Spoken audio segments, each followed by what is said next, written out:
I forgot to tell you that I'm standing in some pretty big shoes. My feet don't fit them very well at all. Sister Marty Chaka has sent her greetings to you all. She can't quite turn loose of us yet. She's here in spirit and has wished us all quite well, and the choir heard from her earlier. And I'm trying to stand here and say to you what she would say to you if she were here. Well, not quite. Big shoes to fill. Not to mention Michael Lewis's shoes, which were quite large as well. So I've come as a substitute. And as I listen to the story that Dr. Pena has read for us, I'm reminded of the kind of joy and excitement that this season of the year, this Advent season in preparation for Christmas, brings to us. It's part of why you're here. I love your vest. That's so pretty with all the Christmas stuff on it. You ought to see it from where I'm standing. That was an aside. I really didn't intend that in this conversation.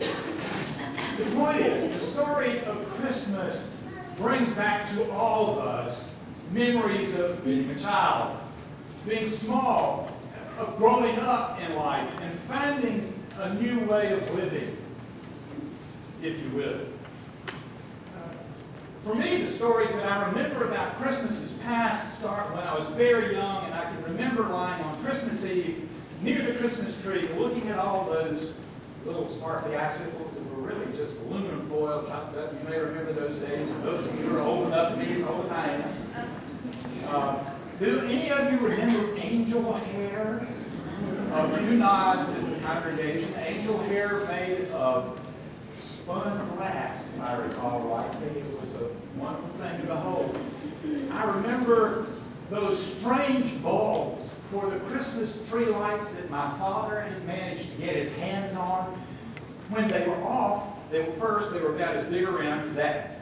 And you screw them in, and when they were off, they all looked gray, about the color of Catherine's sweater. Maybe a little bit lighter, but when you plugged them in, they glowed in many colors. It was an amazing experience for me. I think it's called fluorescence or something like that.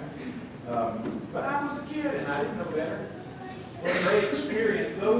That story that we heard read about the shepherds brings back all those times in my mother in the piano playing Christmas carols from her book, and we, meaning my sister and I, would stand around and sing Christmas carols with her. What a wonderful set of memories.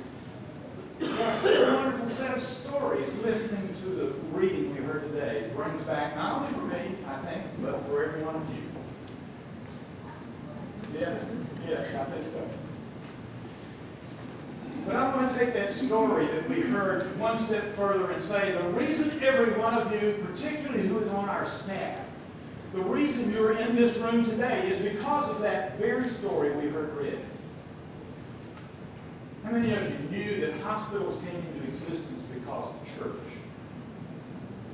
Okay, a few hands went up, a few nods in the congregation. The reason we're here at all, in the role we are, in the way we are, in this room together, has to do with the story we heard read. We Christians hear that story, and in some way we translated through the next 33 years of that baby's experience of life, his efforts to heal the sick, to care for those who were injured, to care for those who were consumed by some spirit that took them off in a strange direction.